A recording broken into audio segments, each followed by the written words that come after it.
Hi everybody, welcome to my channel Plants and Paints. My name's Zahir and today we're here to talk a little bit about the Philodendron Pink Princess. The reason we're here to talk about that today is because I'm sure most of you are here due to my Instagram account, and on my Instagram I put up a post saying that I'm going to give YouTube a try and post up a video, and I gave you an option of what plants to choose from, and I gave the option of the Philodendron, Calathea and Peperomia, and the Philodendron seemed to take the lead quite significantly in that poll, so hence we're here today talking about the Philodendron Pink Princess. Now the reason I've chosen the Pink Princess is because it seems to be predominantly quite a popular plant at the moment, quite sought after, quite rare in nature to get hold of, which we'll talk a little bit more about in detail in a few minutes, and really quite a lovely plant as well. So I just thought we would actually talk today about that. So let's get started. I'm going to show you the plant to begin with that I've got. Mine doesn't have a hell of a lot of variegation on it, but it does have some pink in there, which is a good start, I suppose. So the Philodendron Pink Princess, or Philodendron erubescens, I hope I pronounced that right, I hope I didn't slaughter that for you, is a climbing aroid which when mature has dark leaves with a variegated light pink coloration on the leaves and stems of the plant. The younger of the leaves emerge from the plant as a dark olive green with pink or sometimes even white speckled or blotchy variegation. Hence mine generally is quite an olive green looking plant, and you can see from the leaves, like for instance on this leaf, it's got I would say more speckled pink variegation, and then going to the further back leaves we've actually got some white variegation on them, white variegation on this leaf as well, but also bits of pink in there too. But yeah, you can actually end up with both colors within the pink Philodendron plant, so don't be surprised if you get little bits of white in there as well. It's quite normal. But also with the variegation, you can actually notice the variegation from the new leaves that are emerging from the plants as well. So the plant doesn't even have to have unfurled before you can actually make a recognition that it actually has a significant amount of variegation in that leaf or not. So you can actually pick it up from the stems coming out. They generally will have some pink in them, and then the leaf that is emerging from the stem of the previous leaf, also that should show you some pink in there. Sometimes if you're lucky enough you get to see it quite early. Variegation on the leaves is highly visible and can be spotted from the stem, like I said. The leaves of this plant can grow up to 9 inches in length and 5 inches in diameter, and to keep a good variegation on this plant actually requires a little bit of know-how. So we're going to talk a little bit about that in some detail now, and try and give you as much information as we can to actually keep you with Pink Princess as much as possible, because, you know, as I mentioned, the plant can be quite a pricey plant. So the last thing you want is to have a plant that doesn't have the variegation on it, because, you know, generally that's what you're paying for.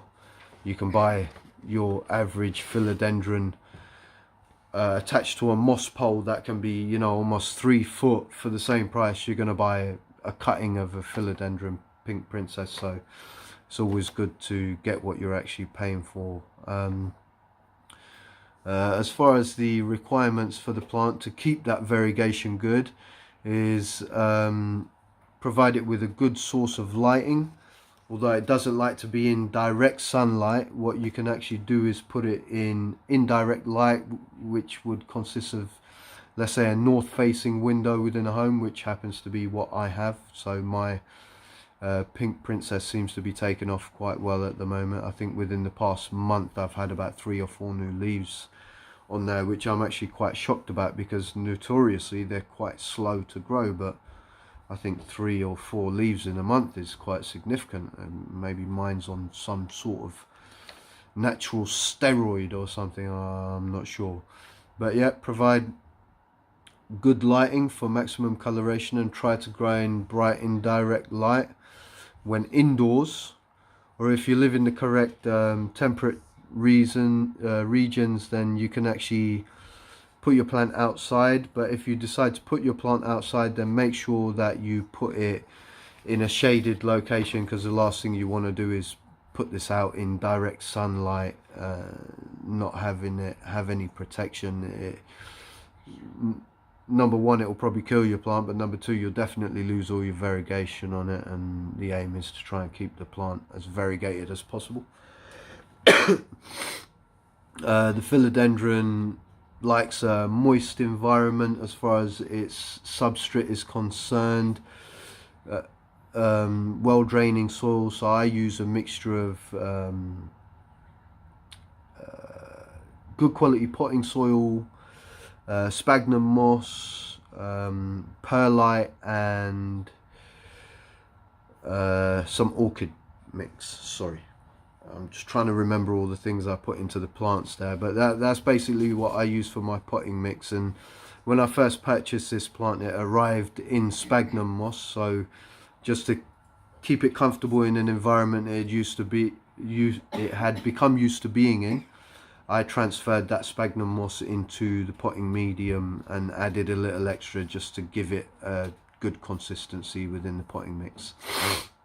Now also, because it's a well draining soil, the reason I added the orchid bark and the sphagnum moss as well is to give the nutrients something to hold on to, because you don't want all of the nutrients that you're putting into the plant to, you know, just drain out constantly. You want something for it to be able to attach itself to. And also, I like to, when I'm first potting my plants up, I like to put them in a clear pot so that I can keep an eye on how the roots are developing. Now I'll actually show you the pot here. I keep it in a clear pot. I don't know if you'll be able to see in here because it is quite misted up at the moment due to my humidifier in here, but the roots on this are actually doing really well, and it's getting to a stage where I'm thinking within the next month or two I will actually repot this plant into a container, which I actually have here. So it's going to go maybe 2 inches, 2.5 inches up in size, but you know, obviously I'm going to take the light source away from the roots, but you know, keeping it well aerated and well draining will make sure that there's plenty of oxygen going to the roots, and you know, it should keep a healthy root system for the plant, which is very, very important. So the plant likes a humid environment. You need to keep it in quite a humid situation. So ideally, if you've got a humidifier, then you want to keep it within a decent range of that humidifier. If not, then I beg your pardon. If you've not got a humidifier, then a tray with some pebbles in the bottom and half filled with water just to create a humid environment around the plant will be ideal. Also, you can put things like seashells in around the top of the plant pot, so when you water the pot, the shells will collect little reservoirs of water, which will also help to create a good humidity around the plant. And all of the ways that I've told you are all basically replicating a natural humidity situation for you as far as the environment, so you're creating like an ecosystem around the plant to be able to do that. Obviously it's very beneficial to try and recreate a plant's natural environment, and because these plants naturally are occurring in Central and South America, it's nice to try and keep the plants as happy as possible by putting them within their natural environment as much as you can. Now, what I was mentioning earlier, generally they're supposed to be quite a slow growing vine plant, So their natural growing environment, they would generally cling to the side of a tree, so trunks of some sort.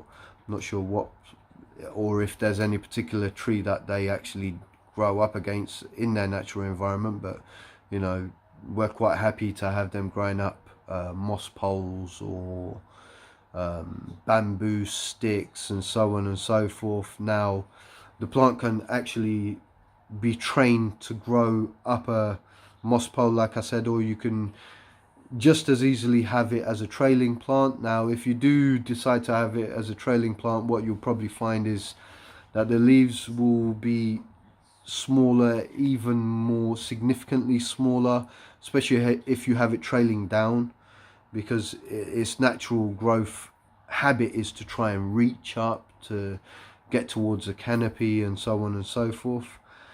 In nature it likes to grow up the trunk of a tree, which I've said, so it would be most happy following its normal growth pattern.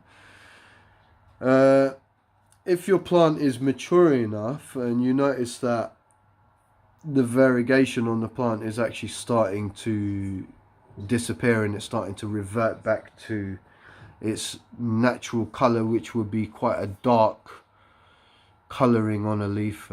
I'm sure you can see this here. My leaf has lost the end of it. My cat actually had an accident recently with a weighted balloon in my house, which got tangled up on him, and he was bounding backwards and forwards and smashed a few of my pots and also damaged this plant in the process, but it's okay. He's my cat and he's allowed to do that.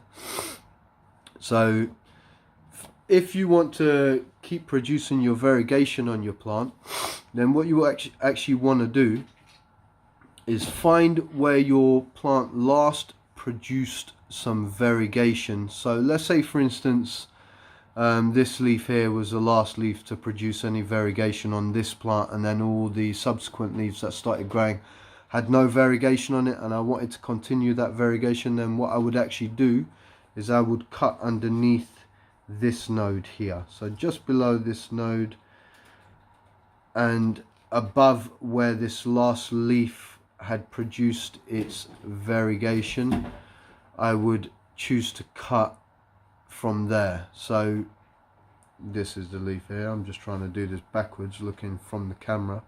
I'm sure that was all a bit comical to everyone, but yeah, you want to cut from this node here going upwards. Now the benefit is obviously you're going to end up with another plant to be able to plant on and grow, so you end up with two philodendron pink princesses, and you know, who's complaining about having more than one? You can never have enough philodendron pink princesses. It's quite a name there. So what you want to do, take the cutting from just below the node, from where it's growing underneath there on the plant, so round about here. I don't know if you can see that properly, but yeah, round about there. And then new growth should start appearing from where you've cut the plant. It is good to, you know, create a sterile environment for the plant, so you can use things you can buy from the garden centre, which will help make sure that it's protected from bugs and, you know, any sort of infections that may occur after taking that cutting. But also you can use natural things from your home, like for instance cinnamon powder. Cinnamon powder is a good natural, you know, antibacterial agent, so you can just put a little dash of that on there and that will help your plant to create a sterile environment for itself. And then from where you've cut that node, after let's say 5 to maybe 6 weeks, you should start noticing some new growth occurring. Now these will be significantly smaller leaves with you know, a staggered growth rate, because the plant's going to be recovering from shock, so on and so forth. So you're going to have to just be patient with the plant. But what you're more than likely to find at that stage is, because of where you've cut the plant and being that the last leaf was the leaf that was producing the amount of variegation you wanted from your plant before it started reverting back to the darker leaves, your plant will then start to carry on from where it left off on at that stage, which will be hopefully more variegation than what it is producing at that particular time. Now, based on what I've said, 5 to 6 weeks for it to grow its new leaves. You're also looking at the same for transplanting the cutting that you've taken. Now, the cutting can be planted by putting it into a jar of water or a glass of water, just making sure that it's filtered water or rainwater. You don't want to be, you know, sticking it into water with chlorine or, you know, any kind of elements that it's not going to like, because it is, you know, a type of rainforest plant. It is used to having very clean and very healthy living situations as far as its water is concerned. So the cutting, you can either put it into a glass jar of filtered or rainwater, and or which can take up to 5 to 6 weeks to root. Either which way. The other way is that you can just take that cutting. You can put some rooting hormone on it if you want, but I find that, you know, most plants, you take the cutting, you can pop it straight into some, you know, well aerated soil, adding all the bits that I've mentioned for this plant to make sure that that plant's root system that will develop will be well oxygenated, aerated, however it's called. And that equally should take you 5 to 6 weeks to produce a good root system on that plant, for that plant to be able to start producing new leaves, etc., etc. Hopefully, you know, these things will encourage new growth on the leaves and the variegation will return to the plant. I'm hoping the information I've given you is useful to you. I hope that you've enjoyed my first video. I have been a bit nervous to make it because obviously I'm sure you can tell I'm not used to being in front of a camera, but I think it's, you know, it's quite important that if I've got an interest in something and generally I have a good knowledge about that something, it's always good to share that knowledge with as many people as possible. You know, what I've been finding a lot on the internet myself is when you're watching videos, the general consensus is to do a description about the genus as a whole, and I find that to be far too varied for me.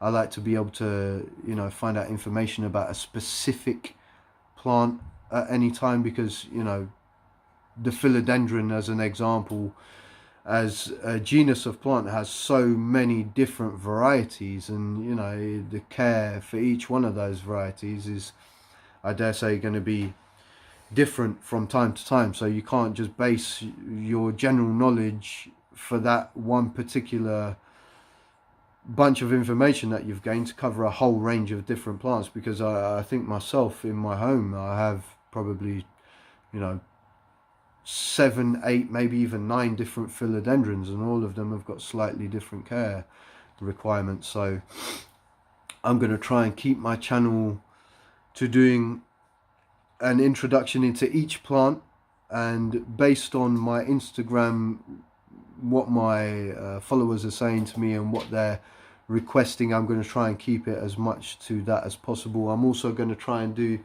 some live streams where I just do some off the hook stuff that is not based on that. I'm going to try and do that also about once a week. You know, I might take you down to my local garden centres with me and let you have a little walk around with me. I'll introduce you to our local prices, what, you know, what we expect when we walk into our garden centres, how well they look after their plants. I might even go into a little bit of gardening, because I do the odd bit of gardening every now and then, look after my mum's and my mother-in-law's gardens, do a lot of planting for them and take care of their gardens when I do get the opportunity. So I think I'm going to end it there, because I've been waffling on for about 20 minutes now. I'm sure you're all getting a bit fed up. So I hope you've enjoyed today's video. It's been about the Philodendron Pink Princess. I'm going to return again soon, at the most in a week's time, with my next video. I'm open to suggestion about anything that you want to learn about. Please feel free to chuck a thumbs up in my video. There's my cat in the background there. Chuck a thumbs up in the video if you've enjoyed it, please. Subscribe to my channel to be alerted for any future videos that are coming, and like I said, I will try and upload a video a week and at least try and do one live stream every week. I hope you've enjoyed the video today. I hope it's been informative to you. If I've made any mistakes, please feel free to correct me on those. You know, everybody is a learner. There's no perfect plant person out there. I might be able to think of one actually. Homestead, Brooklyn. Big shout out to you. But other than that, I think everybody else is pretty much learning as they're going along. But you know, I will try and make each video as informative as possible. So like I was saying, I hope you enjoyed my video today. Please subscribe, thumbs up the video if you've enjoyed it. Leave some comments on the bottom, and also don't forget to subscribe to my Instagram page, because this is what brought me onto YouTube in the first place. My Instagram page is actually the same name as what I've named my YouTube account, which is Plants and Paints. So plants_and_paints, and that's my Instagram account. I'm also in the process of setting up a, what's the other, Facebook account. Sorry about that. This is all quite new to me. I'm quite new to Instagram. I've never had a Facebook account before. I'm more of a Stone Age kind of person. You know, I'm not very up to date with all this modern technology, but that's all going to change. I'm going to make sure that I post as much information on all of these things as possible. On Instagram, I've probably got around about 1,000 followers, or just underneath 1,000 followers. I hope to get the same on my Facebook account, and I will be more than happy for any amount of followers on my YouTube account. It's been fun making a video for everybody. I hope you enjoy it. I look forward to hearing from you in the comments. Please feel free to, like I said, correct me if I've made any mistakes. I'm human, I'm bound to make them. And I look forward to seeing you again soon. So thank you very much for tuning in today. I'm Zahir, this is Plants and Paints, and I'll see you again soon. Bye bye.